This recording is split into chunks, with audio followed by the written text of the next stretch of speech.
torn del senyor Antoni Taüll, que ens farà la seva exposició sobre el tema. Moltes gràcies. Al territori 17 conferències explicant que amb el que tenim a Catalunya, amb el sistema que tenim, amb tots els seus virtuts i defectes, podíem rebaixar el preu de l'energia a la meitat, i ser autosuficients de moment. Que jo aplaudeixo la bona voluntat de l'autor, diguéssim, d'aquest document amb el que s'ha basat l'exposició el company Jaume Morron, perquè efectivament és un document ple de boníssimes intencions, però permeteu que ho digui que al principi el paper ho aguanta tot i ara veureu, diguéssim, la cara i la creu d'aquest document que jo us contesto immediatament a les dues primeres presentacions que hi ha aquí al davant. PROENCAT 2050, tot renovable. Aquest document ha obviat una qüestió importantíssima i és que l'energia elèctrica no es pot anar a comprar amb el cistell com anem a comprar verdures o carn o pa. Se subministra a base d'un servei que es renova 50 vegades cada segon i que ha de respondre instantàniament a el que milions de clients, de subministrats de l'energia, connecten, desconnecten des d'una llum fins a un gran forn, diguéssim, elèctric d'uns altres forns. Llavors, el primer tema que s'ha d'analitzar amb això, i us ho diu algú que ha tingut 35 anys d'experiència en una empresa on havíem de preveure quanta energia havíem de subministrar les 24 hores de l'endemà, i jo estava al front d'aquest departament, per tant, sé de què parlo, podríem dir, hi ha una eina que últimament ens amaguen l'ou perquè no ens l'ensenyen, i ha sigut una eina que l'operador del sistema, en diuen operador del sistema, aquell que la seva missió principal hauria de ser garantir l'absoluta seguretat del subministrament. I l'operador del sistema espanyol s'ha convertit en un generador de beneficis. En una conferència que hi va haver-hi la setmana passada al Col·legi d'Economistes, el president de la Comissió d'Energia, que és un gran expert, el Josep Enric Vázquez, que tu coneixes, va dir a França encara tenen la sort que l'operador del sistema té sentit d'estat. A Espanya, deixem-ho que ho digui d'una manera molt gruixuda, està controlat amb quasi el 80%, perquè l'únic que té al cor, diguéssim, la possessió del 20% per llei és l'Estat, que nomena el president, però aquest està al servei dels accionistes que exigeixen brutalment dividendos. Red Eléctrica és una de les empreses més segures de l'IBEX espanyol, perquè ingressa 2.000 milions d'euros cada any, fa un benefici abans d'impostos de 1.000, de l'ordre de 1.000, que podrien ser 1.300 si amortitzés el ritme que hauria d'amortitzar les instal·lacions, que és amb 40 anys els amortitza amb 16. D'acord. I llavors, com que no vol ensenyar les coses, abans l'eina que jo us explicaré ara l'empleava per medir exactament, preveure què passaria en els propers anys, quan feia la perspectiva de la planificació de la xarxa per 5 anys més, ensenyava les cartes, ara no les ensenya. I l'eina, li diem als tècnics, el que hem definit com un terme de potència ferma. Una cosa és la potència que hi ha en una instal·lació. Efectivament, el Jaume ha explicat molt bé que a la nit la potència ferma de la fotovoltaica és 0. I quan hi ha anticicló, la potència efectiva de l'eòlica és 0. I això passa que, en promig, l'eòlica està des de 2.500, jo li pregunto a ell, i què ens espera el futur? Potser 3.000 hores a l'any, que en té 8.760. I la fotovoltaica 1.500, 1.600. I no s'ha fet la fotovoltaica pitjor d'Espanya, s'ha fet la millor. O sigui que quan fem aquests grans desplegaments d'això, segurament, no sé, si tecnològicament millora el rendiment de les plaques, segurament podrà ser una mica millor. Bé, doncs quan el PROENCAT, que ell ha mencionat, jo n'analitzo amb aquest barret, em trobo que la potència ferma que diu la projecció del PROENCAT 2050, suposo que només per això se m'ha quedat perquè he tingut de canviar la placa aquest matí, les renovables que fan, que tenen instal·lats 61.000 megawatts, em sembla que la xifra està bé, no, Jaume?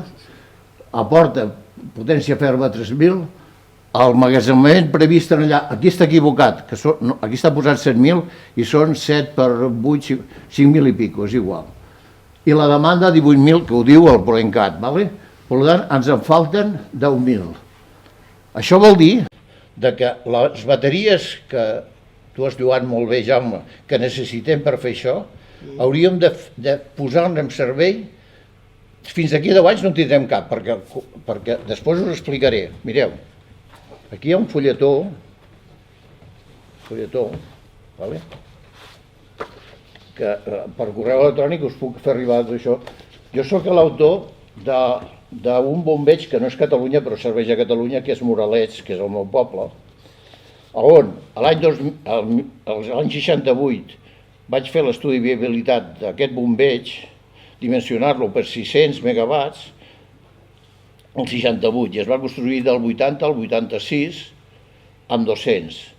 I ara la seva concessió administrativa, que va ser atorgada a l'ampliació 600 que havia previsió a l'any 2010, es va començar, es va aturar, i fa 3 anys l'administració li ha dit a Endesa: si en 3 anys no me'l poses en servei, t'ho traiem tot. I això vol dir que aquesta presa, mega presa que tenim aquí, i aquesta presa que tenim aquí, la de dalt i la de baix, que són dos grans embalsaments, que si aneu a la Vall d'Aran heu de passar per allà forçosament, els perdrà. Aquest projecte que vaig fer el 68, actualment l'estic dimensionant per 4.000. Ho heu sentit bé? Que es convertiria en la central hidràulica més gran del món. Que ens serviria de conya per què? Perquè està connectada a l'Aragó, està connectada a Espanya. Jo proposo que la connectem amb França, i està escrit en el llibre del senyor Tremosa, a través del túnel de Vell de la Vall d'Aran de Viella abandonat, i pot passar perfectament, sense molestar ningú, d'acord? I com que Aragó, aquestes importacions que el PROENCAT diu que s'han de fer, podrien venir per aquí, emmagatzemar-se aquí, tant a servei d'Aragó com de Catalunya. O sigui, no és una cosa que digui només beneficiaria Catalunya, beneficiaria Catalunya i Aragó. I jo dic, amb aquesta diapositiva, hauríem de construir tot aquest garbuix de bombejos, impossibles, cronològicament, amb aquesta velocitat, ja dic que és impossible. Jo dic per experiència pròpia perquè he viscut la construcció d'un d'aquests i sé el que suposa, diguéssim, fer tot això. No és com muntar. Diguéssim, els aerogeneradors depenen del fabricant, perquè el muntatge, quan costa muntar un gran generador? 6 mesos? 3 en tens fet. Amb 3 el tens fet. Amb 3, vale. I un parc fotovoltaic de 5 megawatts, quan? De quant? De 5? De 5. 2 mesos. 2 mesos. Un bombeig, menys de 10 anys, res. D'acord? O sigui, jo dic, amb el PROENCAT i la proposta d'energies renovables d'això, impossible que siguem autosuficients. Descartat totalment. Anem a la següent.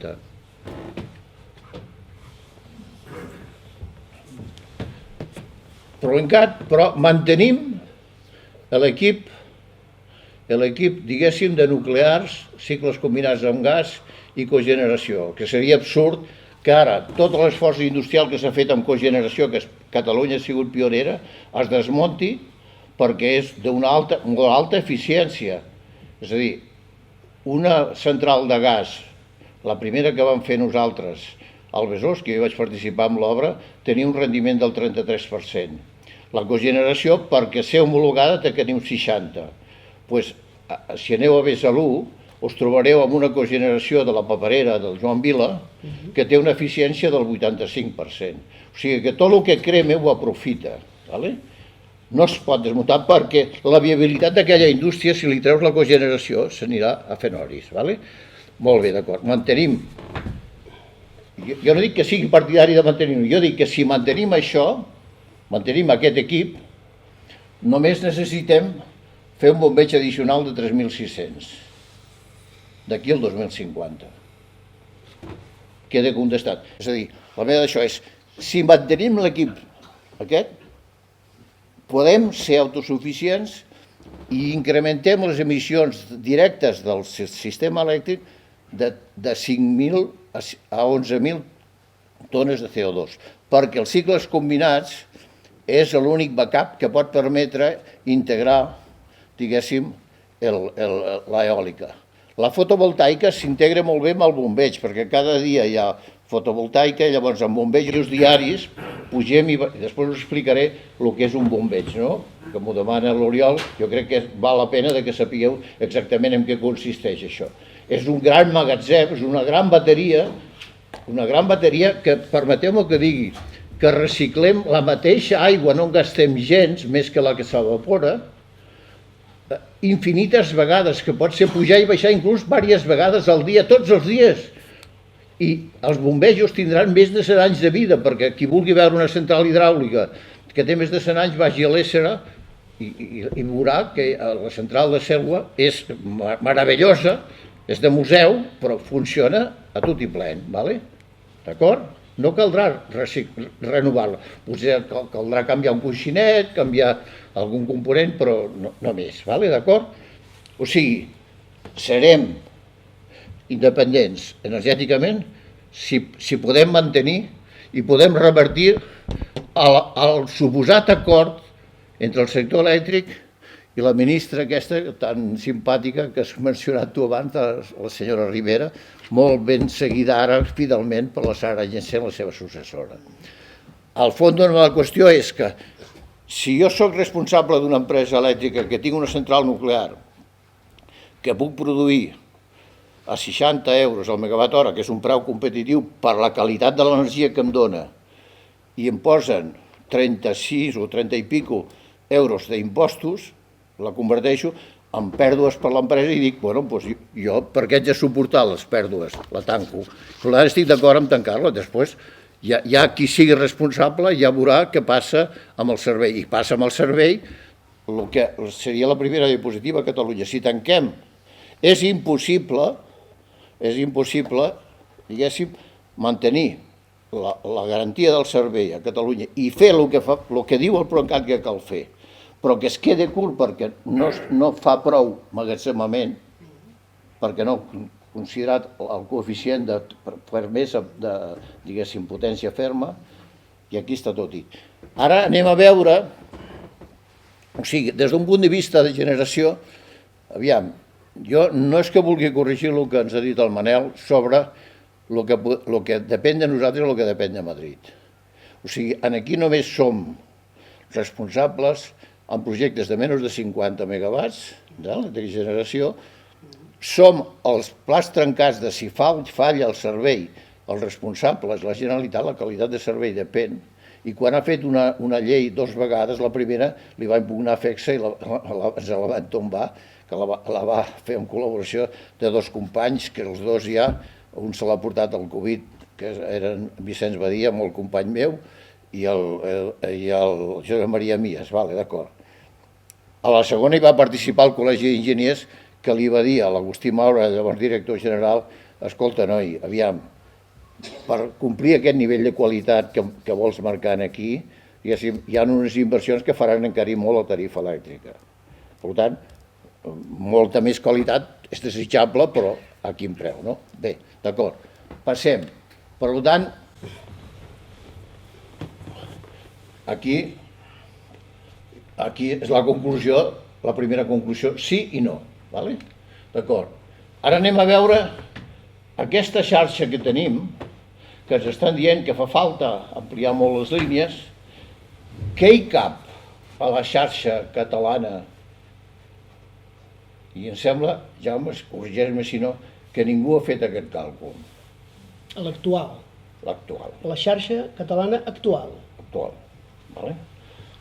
A la xarxa actual catalana la tenim amb dos que tenen la clau que ens la bloquegen. Ens la bloqueja Red Elèctrica per lo que diem nusos, i ara us explicaré què vol dir un nus de transport, i Endesa, molt més que els petits distribuïdors, amb la xarxa de distribució. Un nus vol dir, perquè ho veiem, hi ha una línia que va entre un punt i un altre, i en allà s'hi verteixen, es poden vertir, diguéssim, generació, o es pot treure energia a través d'una estació transformadora, que és el nus. D'acord? És com si diguéssim, tenim una autopista, allò és la guixeta de peatge, que deixa entrar o no deixa entrar els que paguen i els que no paguen. Doncs aquí passa igual això, que deixen entrar o no els que paguen en funció de què. Veiem. Red Elèctrica aplica per frenar l'entrada amb els usos un criteri singular i únic a Europa aplicat a Espanya. Això consta en moltes actes d'un grup de treball que es va crear per amb això, que els representants dels teus gremis, podríem dir, li diuen, però no hi ha manera de treure'l perquè, clar, és tindre la clau. Què és? Diuen, hi ha un concepte dinàmic que és potència de curtcircuit, que vol dir que quina inestabilitat pot produir un parc fotovoltaic de 50 que passa un núvol i en un moment determinat passi de 50 a 0. S'ha perdut 50. I què passa quan Ascó, que són 2.000, amb menys d'un segon salten els dos grups? És comparable? 50 amb 2.000? Per tant, si després ja veureu l'exemple del nus d'Ascó, que us poso com un exemple que és de somiar, vaja. El tractament de com se li deixa entrar la nuclear o com se li deixa entrar la renovable. Molt bé, d'acord. Doncs clar, passem a la següent. La xarxa de transport més distribució, ara us explicarem els criteris. A la xarxa de distribució pot admetre 21.000 megawatts, la de nusos de 418.000, la de nusos de 220, 35.000, i la suma són 75.000, que és superior inclús a la potència instal·lada del PROENCAT. Això vol dir que si a cada nus d'aquests tota la seva capacitat li anéssim a vessar amb renovable, la xarxa seria autosuficient. T'agrada això, Jaume? I tant, sobretot explicat per tu. Molt bé. D'acord. Tan ben explicat. Segona. Continuem. Canvia, sisplau. Però això vol dir canviar el criteri, No, i després ja explicarem. Després, el sistema que jo tinc pensat, en canvi, diguéssim, tenim unes interconnexions amb Aragó, sobretot, que pot ser un subministrador, i en França, que també ho és, de fet, moltes vegades exportem o importem, hauríem de passar dels 9.000 megawatts actual amb 18 línies, 3 més en França, em plantejo 5 més en Aragó, i passar de 9 a 22.000, que superaria el criteri de la Unió Europea que diu que un estat necessita superar el 10% de la potència instal·lada, que seria, si són 70.000, són 7.000. O sigui, t'agrada aquest criteri? I tant, i tant. D'acord, anem. Altre canvi, Oriol. Aquí veiem els obstacles quasi insalvables, alguns ja els has mencionat, els usos de la xarxa de transport, de distribució, la limitació de comunitats energètiques. A França, les comunitats energètiques s'estenen amb un radi de 20 quilòmetres amb zones rurals, 20 vol dir 20 de radi, són 40 de diàmetre, un cercle de 40 de diàmetre, de manera que tot el que passa allà dintre pot ser integrat en una comunitat energètica. I en zona perirural, tu potser coneixes la població que és quan una població passa de rural o semirural, només de la meitat. És lògic perquè llavors, com que hi ha una concentració d'un nucli important, doncs ho limiten. Aquí estem parlant de 500 metres en teulades i de 1.000 metres a terra. 2.000, perdó. 2.000. Oi que sí, Jaume? 2.000 en teulades i 500 a terra. No, al revés. Sí. 2.000 en teulades Això limita i 500 a moltíssim. terra. Perquè jo he fet 3 estudis per l'energètica que m'ha demanat 3 projectes de bombeig. Un d'ells es faria molt a prop d'aquí, que és Hostalets, que dius, i amb quina aigua? Vale? Un altre seria a Besalú, vale? I un altre seria a Boí-Taüll, que jo vaig promoure durant 18 anys i vaig aconseguir obrir l'estació, on tenim dipòsits per fer neu artificial amb un desnivell. Ja tenim les basses fetes. Si posem, a més de la bomba, i posem la turbina, durant tot l'any podem pujar i baixar aigua i emmagatzemar, si som capaços de generar energia en allà, que serem capaços perquè tenim una muntanya est-oest perfecta, una orientació perfecta per posar panells fotovoltaics, i tenim un riu amb un desnivell de 300 metres. Vale? L'altra, la farracosa burocràcia, que ho ha explicat molt bé ell, que és terrorífica.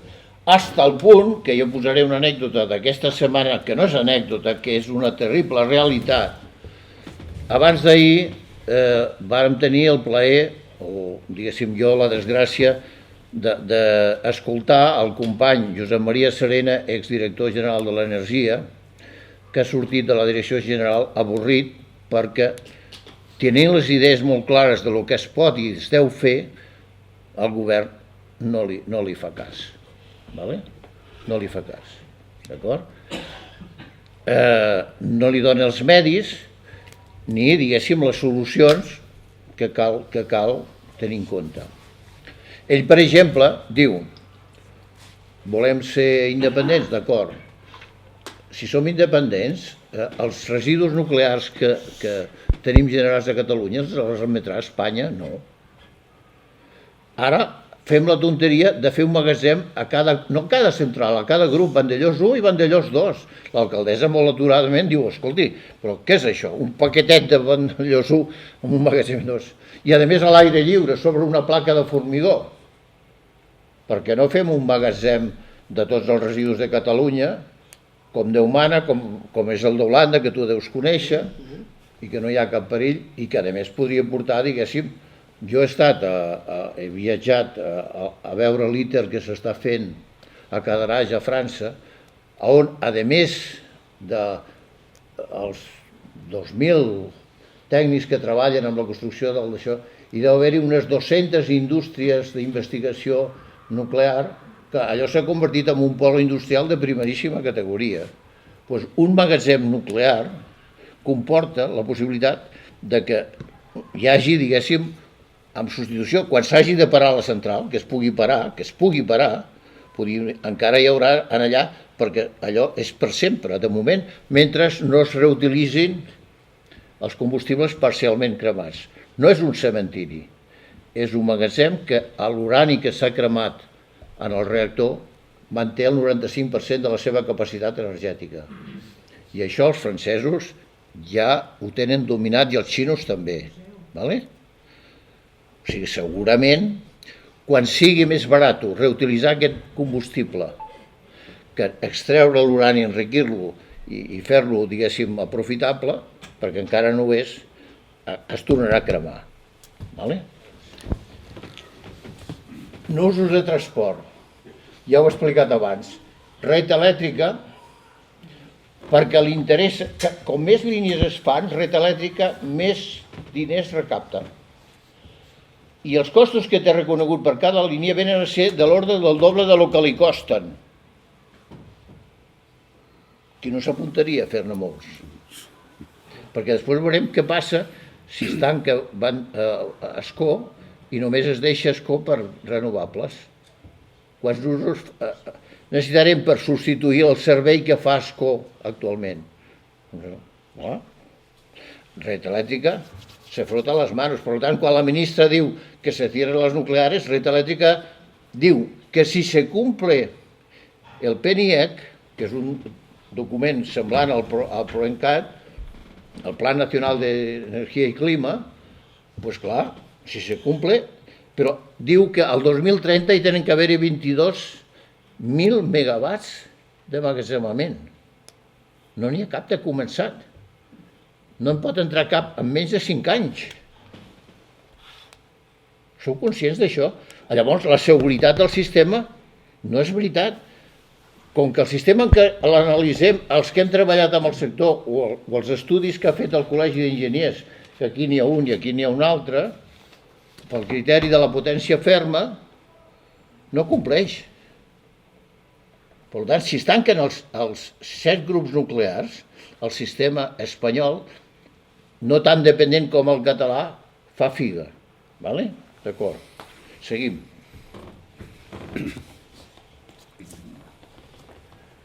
Exemple del nus d'Ascó. La publicació que fa Red Elèctrica diu, i un llençol, que hi ha la rehòstia de subestacions.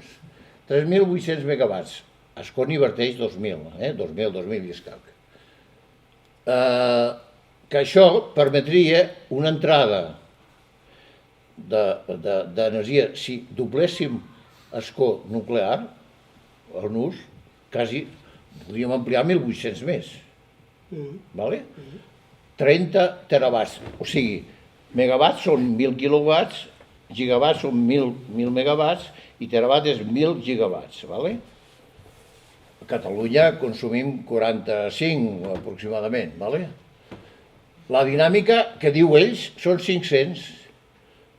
Per tant, amb entrada fotovoltaica podrien entrar-hi 0,8, amb eòlica 1,4, amb fotovoltaica 38 vegades més amb nuclear o amb eòlica 22.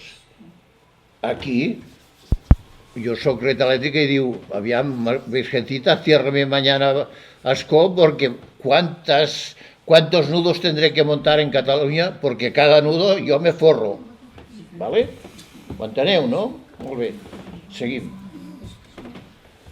Nusos de distribució. Aquí, jo com lleidatà que soc i coneixedor de la xarxa de Lleida, em poso els pèls de punta, perquè diu, Barcelona té a la seva xarxa 178 i on Endesa diu que no hi pot entrar-hi ni un sol quilowatt, 58. A Girona, 59. Però a Lleida, de 69 nusos, diu que no pot entrar ni un quilowatt a cap nus de la xarxa. Després ja veurem les excepcions, com se pacten i com se fan. És absurd, perquè a Lleida hi ha una xarxa de distribució molt potenta, perquè està associada, diguéssim, al desplegament hidràulic de tot el Noguera Pallaresa, de tot el Noguera Ribagorçana i de tot l'Ebre, Mequinensa, Riba-roja, que venen cap aquí. I això ha fet una xarxa molt potent. Seguim. Hi ha una disposició, o sigui, el que publica, i això té obligació, cada distribuïdor, de posar-ho al dia cada mes, seguint aquesta norma, que diu que en una subestació de 132-110, que n'hi ha diverses de distribució, perquè la distribució és de 132-110 cap avall, de 220 i 400 és xarxa de transport, que és Red Elèctrica. S'hi poden entrar sense preguntar res, 100, si és de 66, 60, si és de 25, 20 i si és de 11, 10. D'acord? A Lleida, quan jo aplico això als usos, a totes, les de 25 hi hauria d'haver-hi 20 i a les de 132, que n'hi ha moltes, hi hauria d'haver 100. Qui posa la vista al costat quan veu aquesta publicació cada mes i no li fot el puro a l'Endesa que li diu, escolti senyors, ¿me chupa el dedo? Pues se chupan el dedo, ¿vale? I no fa... Vale, d'acord. Segueix. Bueno, però hi ha excepcions. Amb un nus de la xarxa 132-110 que hauria de tenir 100, se n'hi aclopen 524. amb un altre 467, amb un altre 380, i amb un de 25, que hauria de ser 20, 232. M'imagino el millor que és aquell que tu has posat d'això. Llavors, què li diu? Perquè d'això diu, si vostè li posa 0 no cal que truqui a la porta, però el que insisteix i truca a la porta diu, bueno, parlem-ne, pagando,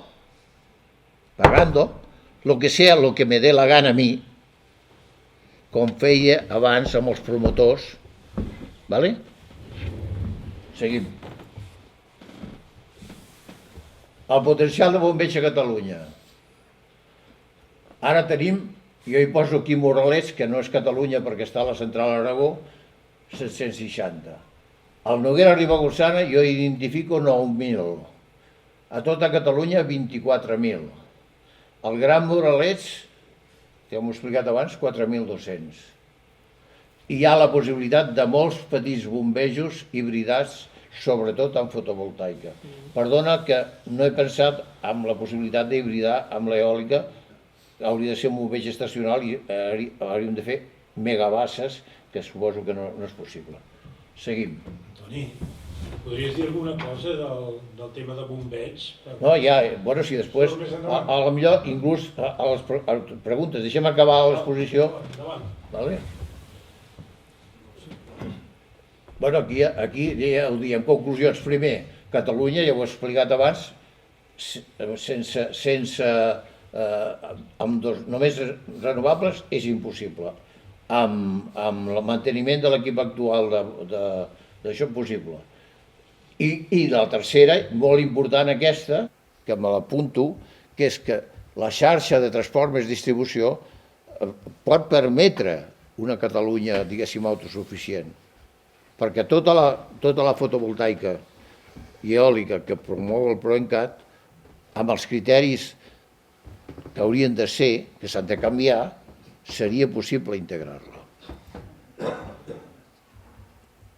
Necessitem desbloquejar els usos, cal ampliar a la francesa les comunitats energètiques, és necessari simplificar els processos de tramitació de projectes, que tu has remarcat molt bé, necessitem fer interconnexions amb França i amb Aragó, continuem, necessitem pedagogia per contrastar els èxits rebuts del NIMBY territori,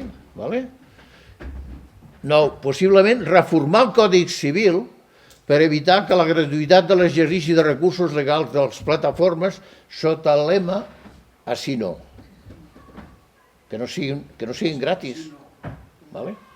I em sembla que la 10ª hem de passar d'Així no a què puc fer jo, i l'últim que us deixo aquí, a nivell de la Garriga, jo hi veig possible una comunitat energètica d'un bombeig d'una determinada potència.